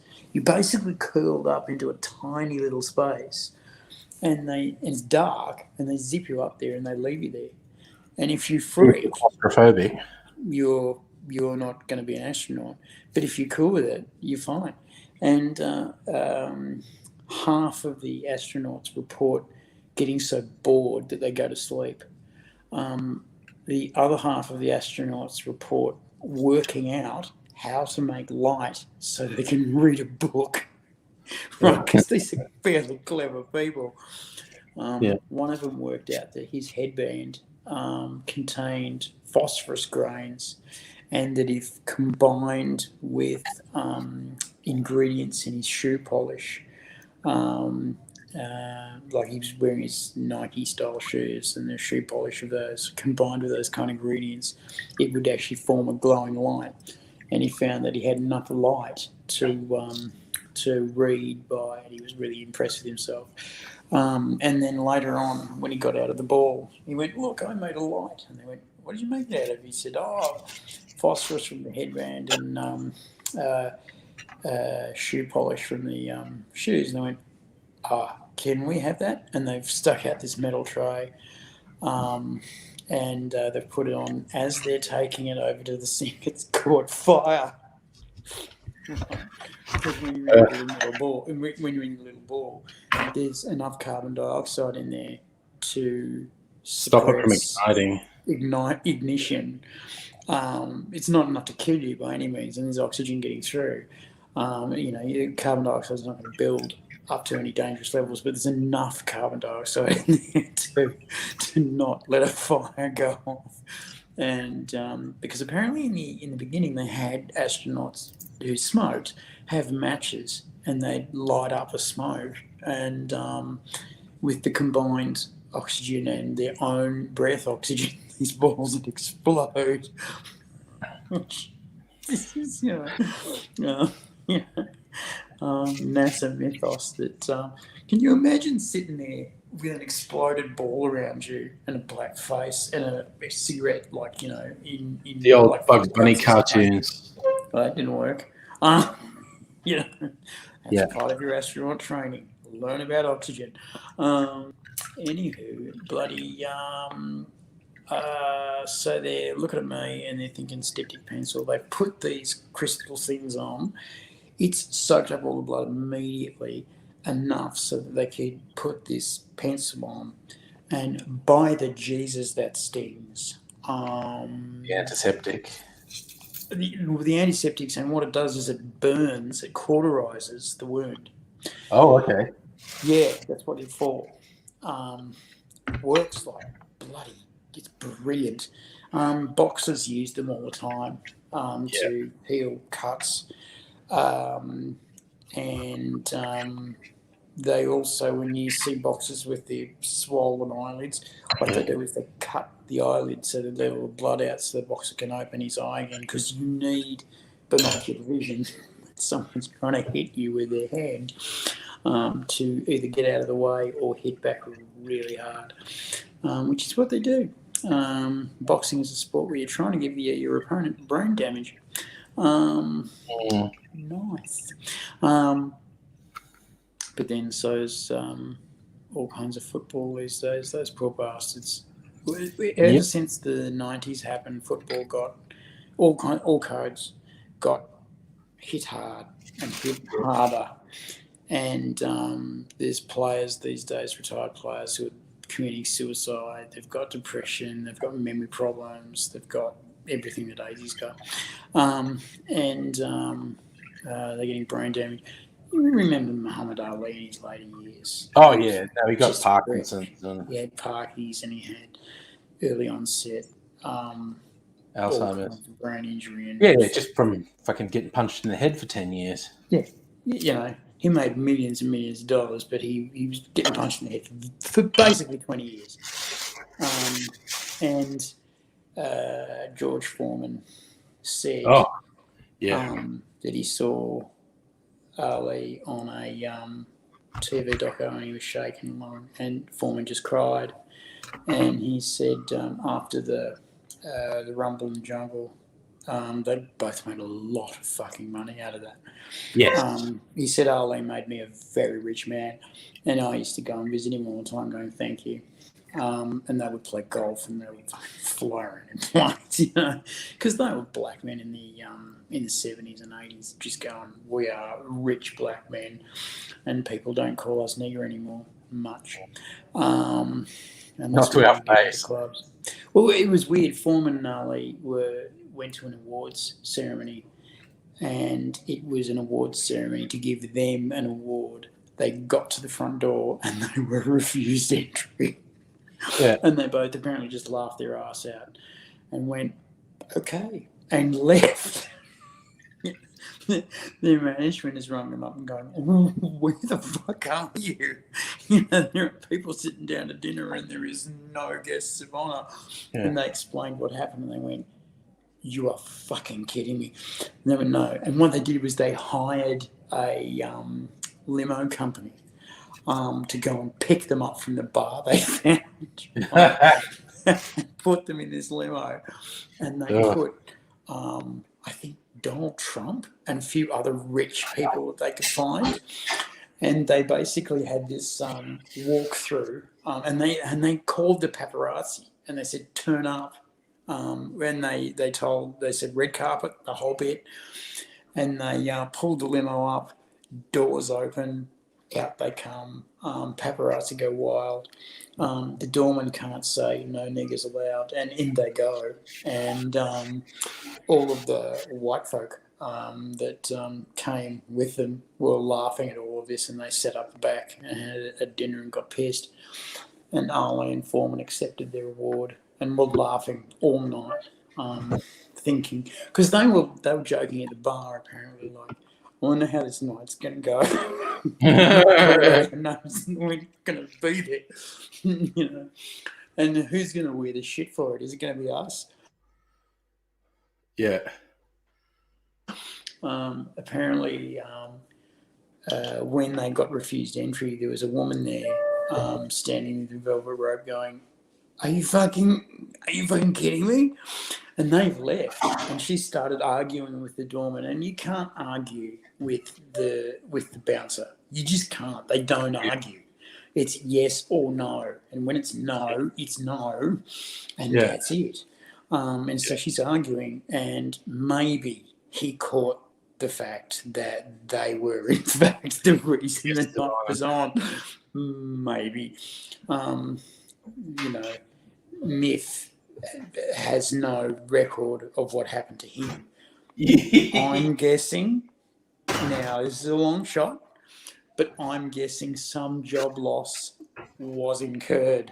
I think his employment prospects were a bit poorer after that. I'm thinking some amount of fire was happening. And I'm thinking that maybe happened before the end of the night. Oh, yeah. Yes. Yeah. But so, I always felt sad seeing Ali to the end of his life because he was an inspiring guy. And when he finished boxing, he put a lot of actual money, but a lot of effort into educating poor inner city blacks. But he was one of the first that did it. You know how it's really sort of trendy to come from the hood and to go back to the hood and put in? He was actually one of the first to do it. Well, because he was a very early breakthrough. He was he was bigger than Jackie Robinson, but he was the only really big, well-paid black sports star since Jackie Robinson in baseball, and he was way bigger than Jackie Robinson in terms of money. But so he would have been an innovator on that.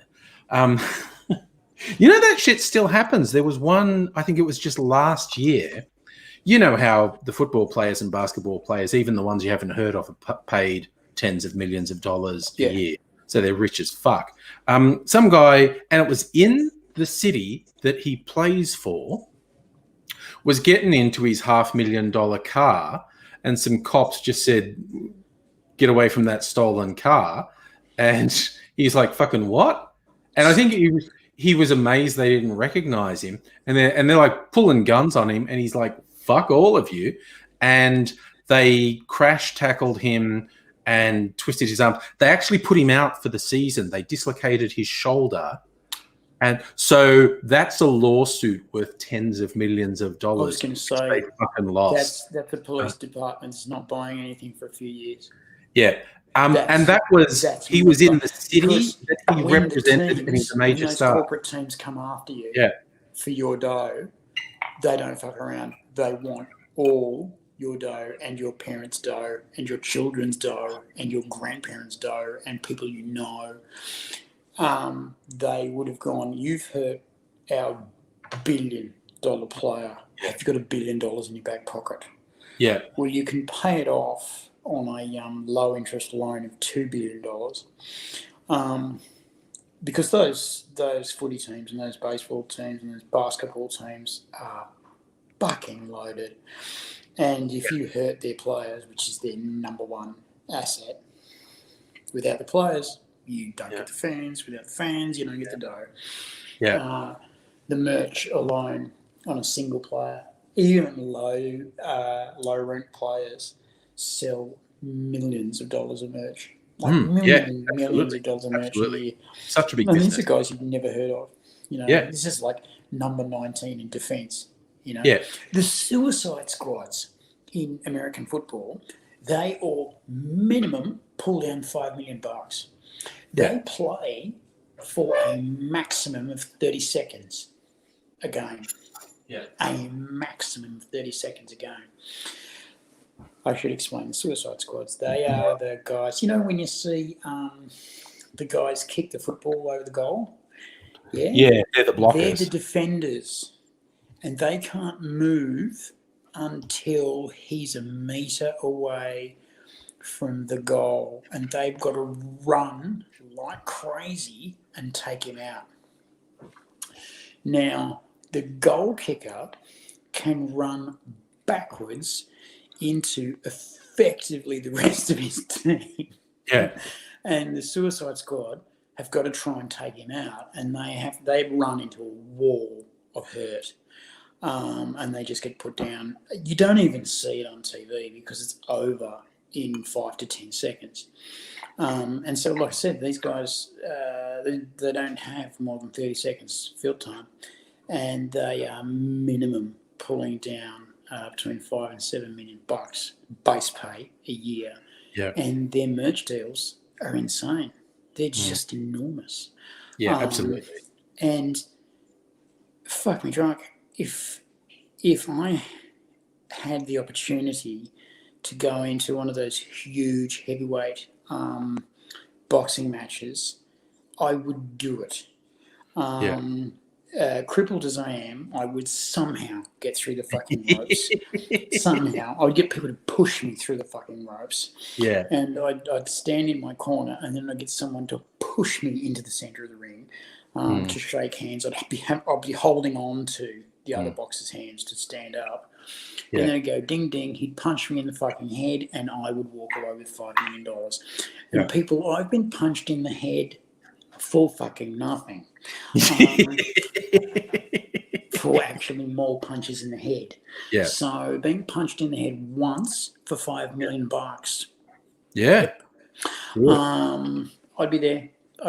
So, falling I want to throw out, Megaleach has been experimenting. He bought two things that I recommended. The Starwood Old Fashioned Premix cocktail, which is literally world class, won a competition for best premix in the world. And Peyshaw's Bitters, which is a very different style of bitters. This one, your classic Angostura, is called an aromatic bitters. Peyshaw's is a Creole bitters. I've got it too. It's very red.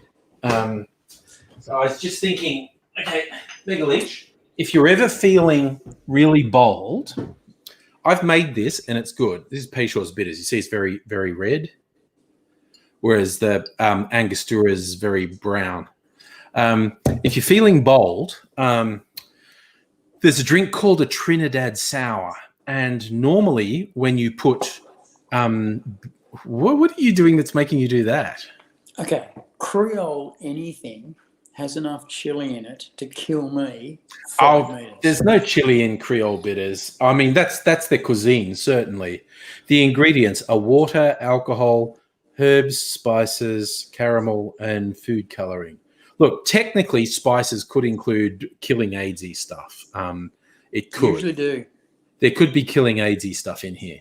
So there's a drink called a Trinidad Sour. Normally, when you put bitters in a drink, you put a couple dashes because it's very strong flavor. A Creole bitters, a Trinidad Sour Angostura bitters is the feature. Like you put a full shot and a half of Angostura bitters in this drink. You do half a shot of whiskey, shot and a half of Angostura bitters.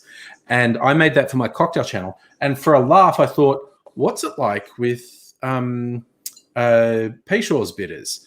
And I've never seen anyone recommend. So this might be a really bad idea.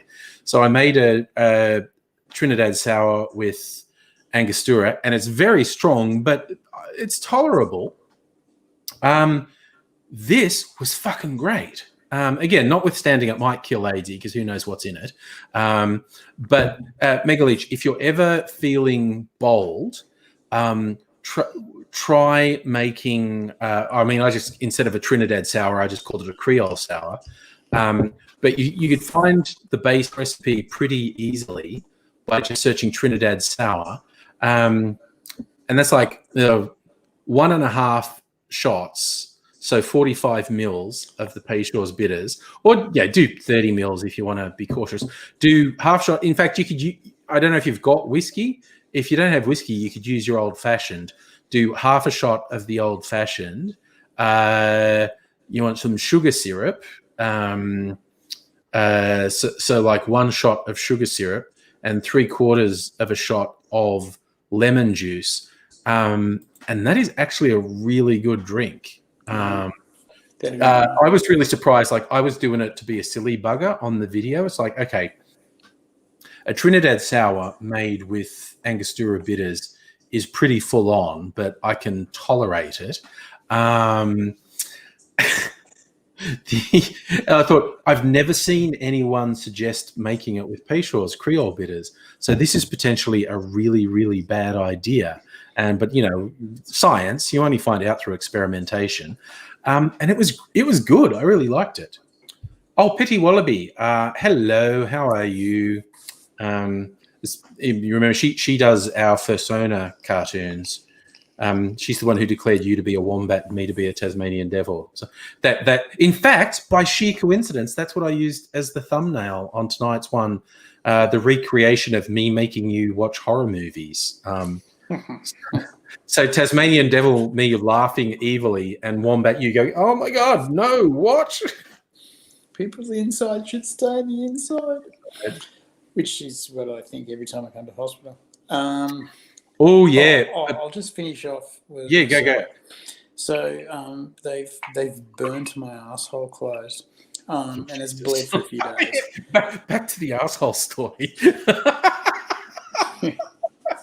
Fuck that hurt. And I've just gone. I've had a night of pain, and I had some fairly powerful drugs given to me for pain, and they were kind, and they gave me a shot of morphine. I tell you what, it only just touched the sides. Jesus, it hurt. Anyway, I unfortunately had to experience 2 more goes at really quite enormous nastiness. And they were nowhere near as bad. And they prepped me with a head load of very powerful laxatives. And one of these things was so aggressively ready to go. Half of it dropped into my pad and half of it dropped into the bowl. And it was huge. It was bloody huge. Huge. And I just went, these pads are amazing. Because none of it leaked. And I just thought, you could literally get home with this in your pants, not happily, and you'd be standing up on the bus but you'd smell. There's just no getting rid of the smell. Not as bad as you'd think though, because it has smell killing capability.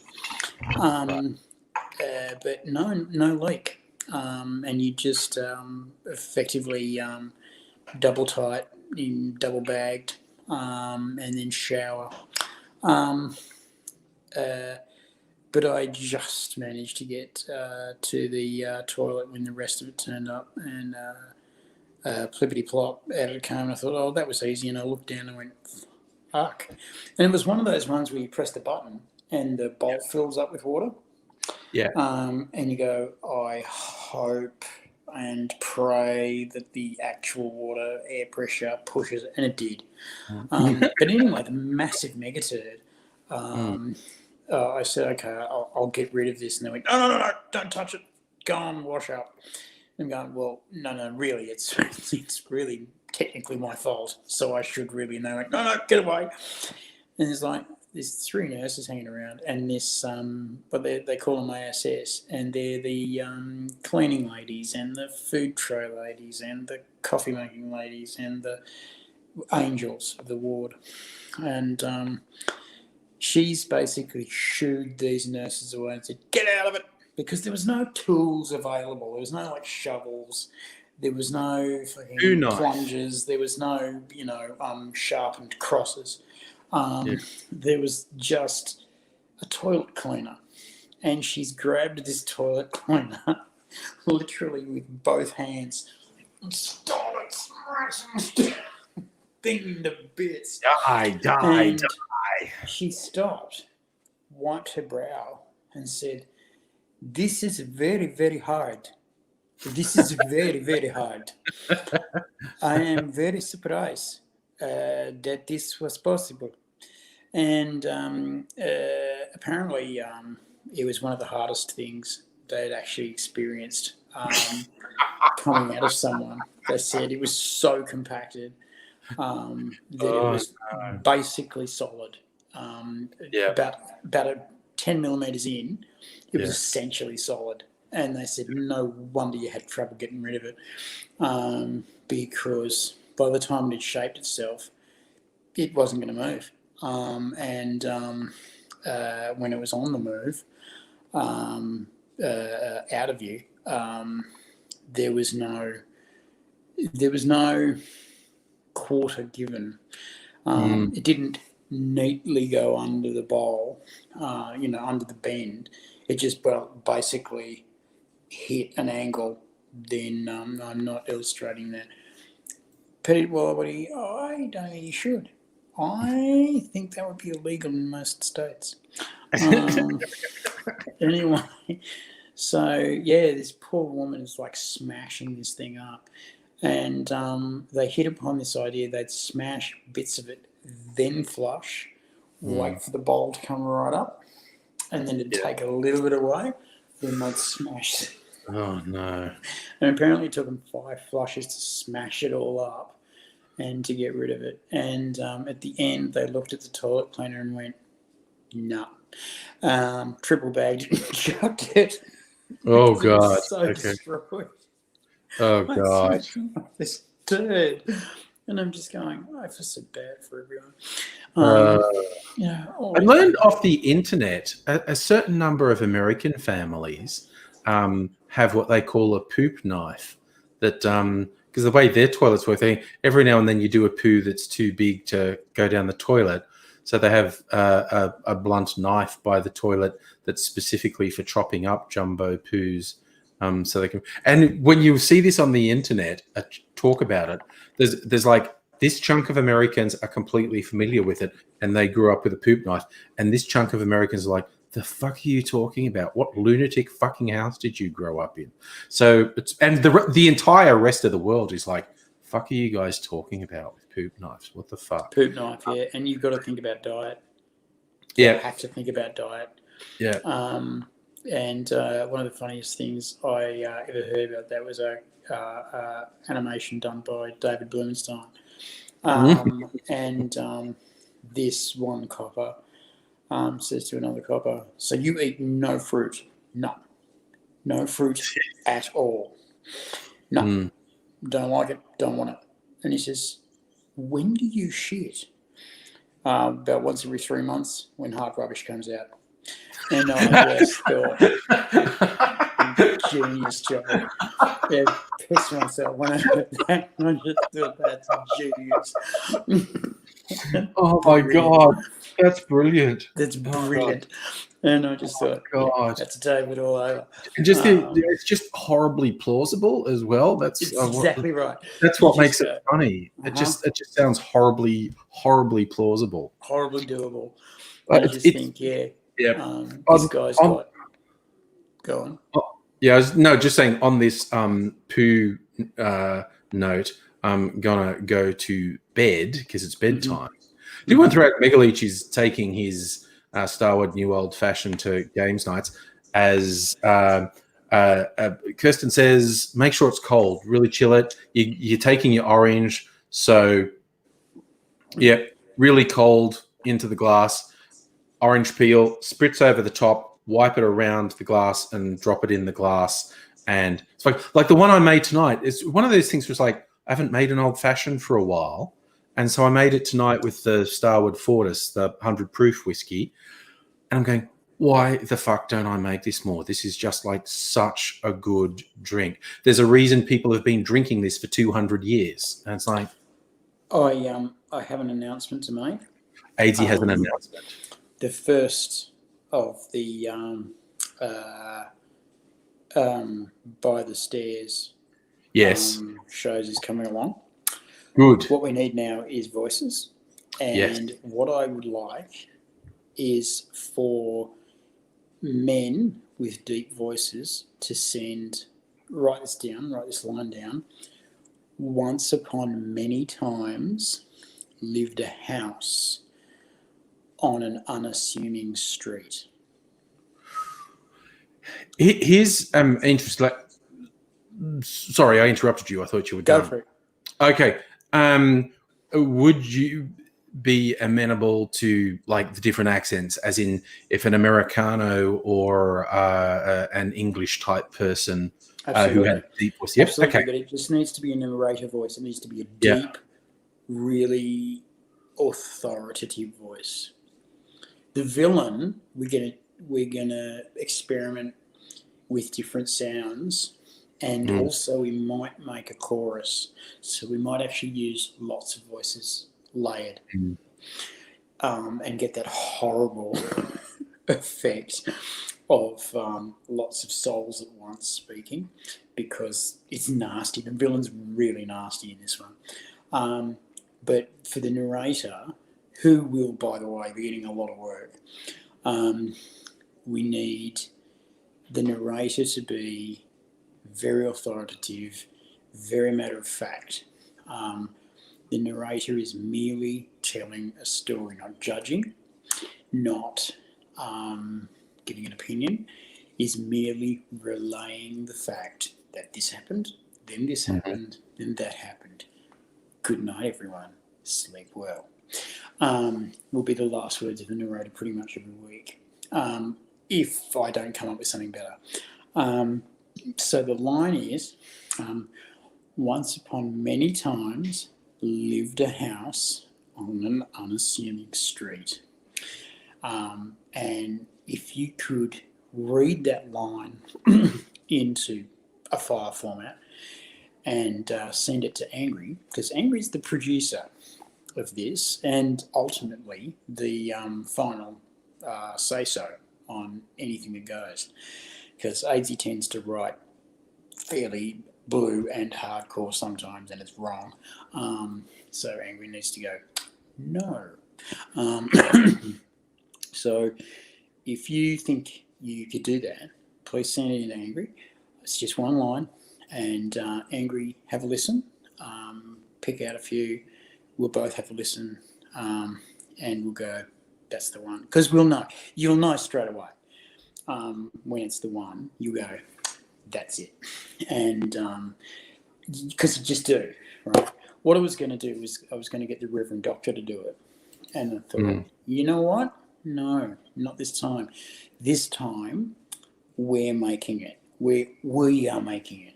And what's going to happen every week is we're going to get you guys to voice the characters every week. And I might voice a few, Angry might voice a few, but you're going to voice them. You're going to be making this. And when we get very sophisticated, we're going to be doing it visually, as in sit you all behind mics and get the effects guy, which will probably be Angry, to be shown doing their thing, reading out the script like they used to do in the old radio days. Yeah. Because it used to be a night out. You used to be able to go to these radio plays and watch them being made. Watch the sound effects guy do his thing. Watch the actors do different voices and different characters. And one of the most fun things was watching an actor who had to play 3 different characters. And there was one guy in the States who was fucking genius at it. And he became film as well. If I could remember his name, I'd tell it to you. But he could change his... and the way he did it was he changed the shape of his body, which will change the shape of your voice. It's a very, very cool trick. Mm-hmm. And he would do many voices in the one show. And he, one time, had to do 5 different characters speaking to one another. And he did it. He pulled it off. Yeah. And apparently it was a showstopper when he'd finished and the next girl did her cue. The whole audience just fucking went off because they knew this was coming. And they saw him talking to himself and not mussing it up once. And it's very easy when you're talking to yourself as 2 different characters, just 2 different characters to miss it and to talk in the wrong voice as the second character. Very easy to do. And he did these 5 for like 3 minutes and just nailed it. Nice. And these guys never used to rehearse. They used to read it over once and then hit the studio and fucking go. Good. God, I've got admiration for those people. Definitely. So yes, please. Going to bed. I do want to leave you. Actually, reminded me one of my favorite films from the 90s, Jesus of Montreal. In one scene, the actors are doing voiceovers for a porno. Because it's a foreign porno and they're doing a thing, and there's more characters than there are people in the studio. So one of the guys doing 2 voices, he's going from microphone to microphone, going, "Oh, yeah, you like that, baby? Yeah, come on, baby." You like, and at one point he goes, "Oh fuck, I did the wrong voice," and the recordist in the studio hits a button. He goes, "No one's going to notice." Yeah, they're not listening to the voices, buddy.